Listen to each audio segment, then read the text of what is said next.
Bonjour et bienvenue dans cette nouvelle vidéo, c'est Seb le Bilizien et voici la fosse 6 de Meurchin.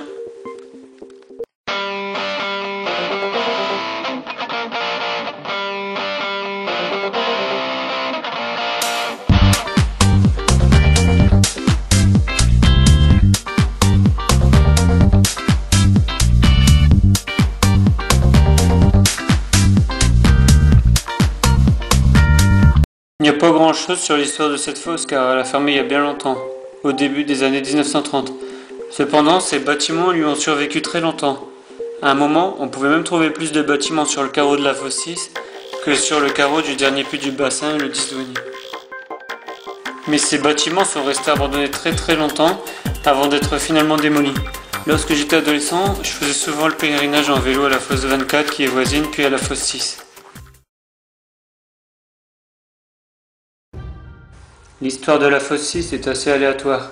On n'en connaît que les grandes dates de l'exploitation et quelques faits divers parus dans la presse.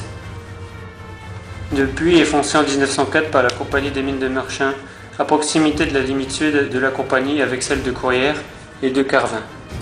C'est la 6e et dernière fosse de la compagnie qui exploite déjà la fosse 1 à Bovin, 3 et 4 à Vingles et 5 à Billy-Berclos. Le puits 6 atteint la profondeur de 370,5 mètres et 5 étages sont en service.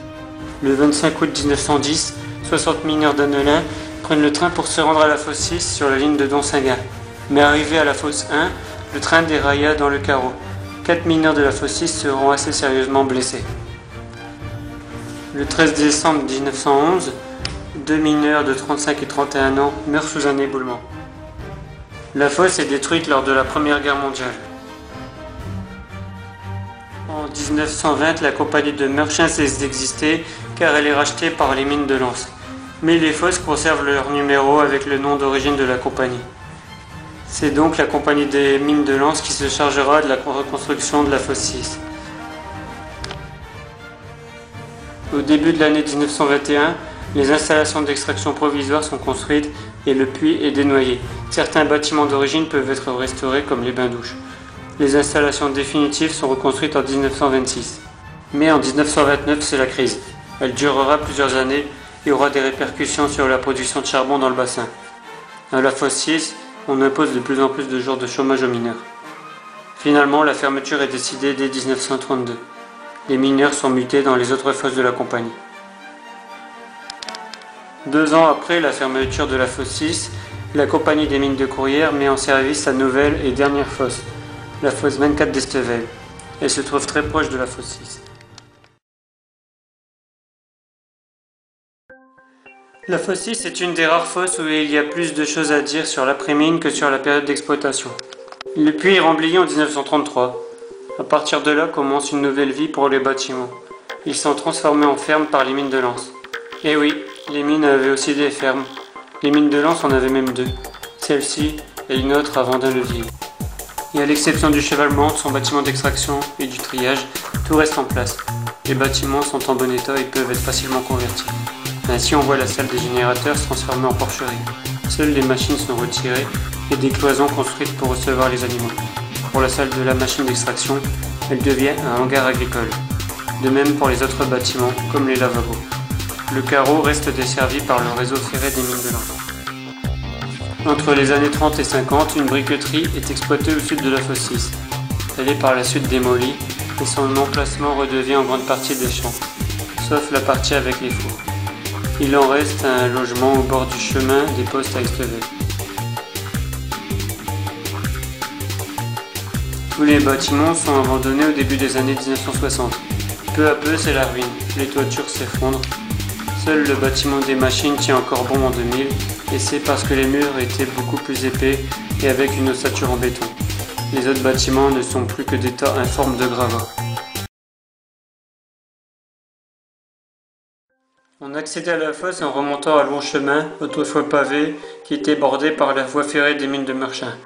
Ce chemin était emprunté durant 3 décennies par des générations de mineurs.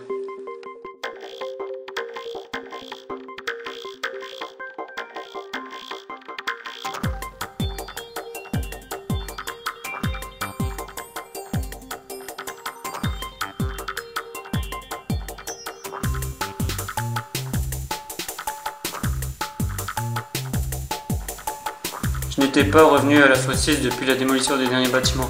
Désormais, ils sont tous démolis depuis 10 ans. Il ne reste plus que le poteau derrière moi pour montrer l'emplacement de l'entrée.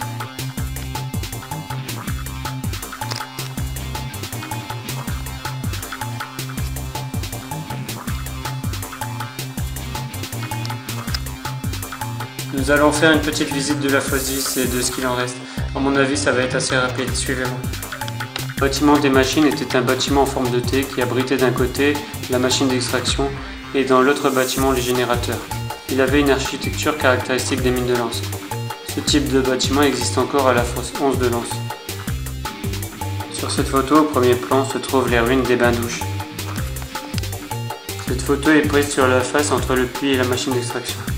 C'est sur ce fronton que passait le câble d'extraction depuis les molettes du chevalement pour s'enrouler sur la machine. Façade de la salle des machines du côté des bains-douches et de l'entrée. Comme la salle était dépourvue de sa toiture depuis longtemps, elle était envahie par la végétation. La machine d'extraction se trouve au centre sur cette photo. Entrée de l'escalier qui mène au sous-sol, exactement comme au 11 de Lens qui existe toujours. Le bâtiment des générateurs était collé à la salle des machines. C'est le bâtiment qui était dans le meilleur état.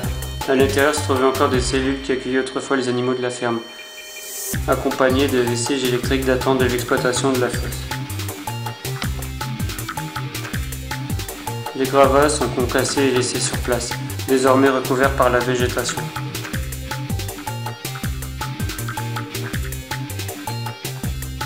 Le bâtiment du dépôt de benzine servait au stockage de la benzine nécessaire pour les lampes des mineurs. Seules les mines de Lens possédaient ce type de bâtiment, habituellement situé entre les jambes du chevalement. Avant d'être démoli, il était proche de l'effondrement. Si presque toutes les fosses de Lens et de Meurchin avaient ce type de bâtiment, il ne subsiste que celui de la fosse 12 de Lens et 5 de Meurchin. Les deux sont en théorie protégés par les monuments historiques.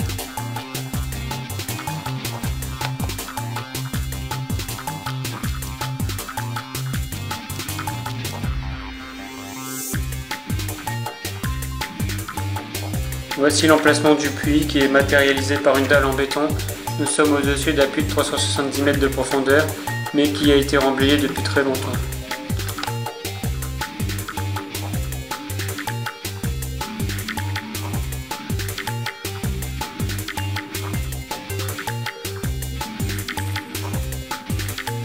La fosse avait sa cité qui portait le nom de Fachoda.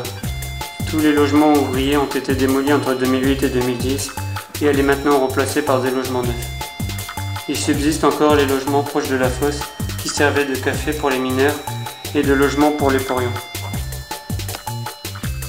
Je profite de cette vidéo pour faire un lien vers mon association Les Amis de la fosse 10 de Billy qui s'occupe de la mémoire et de la protection de la fosse 10 de Billy-Montigny, dont la salle des machines âgée de 120 ans est le plus ancien bâtiment minier encore debout autour de Lens-Liévin. Voilà, si cette vidéo vous a plu, je vous invite à liker puis à vous abonner. Vous pourrez ainsi découvrir mes vidéos à venir.